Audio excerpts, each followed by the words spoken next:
మొత్తం లేవరా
మనం ఇంటి దగ్గర కూడా తయారు చేసుకుంటాం.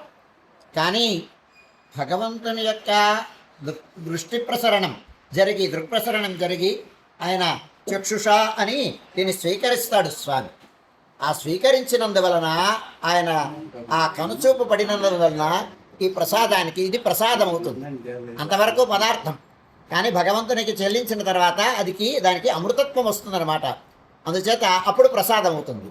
చూడండి, మనం బయటికి వెళ్ళినప్పుడు ఏదైనా పళ్ళో కొబ్బరికాయలో దుకాణం దగ్గరికి వెళ్ళి కొబ్బరికాయ ఇవ్వండి లేదా పళ్ళు ఇవ్వండి అని అడుగుతాం. అదే భగవంతుడికి చూపించిన తర్వాత బయట నుంచి ఆలయం నుంచి పైకి వచ్చేటప్పుడు ప్రసాదం తీసుకోండి అంటాం. అంటే దీనికి ప్రసాదత్వం ఏర్పడుతుందన్నమాట భగవంతునికి ఆయన యొక్క చూపు పడడం వలన.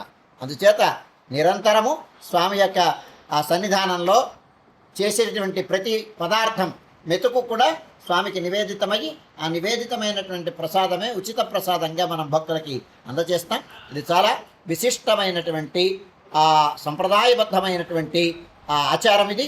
అందుచేత అనూచానంగా చాలా కాలం నుంచి వస్తున్నటువంటి సంప్రదాయాన్ని మన సింహాచలం దేవస్థానంలో దీనిని కొనసాగిస్తూ ఉన్నాం అని భక్తులకి తెలియచేస్తున్నాను.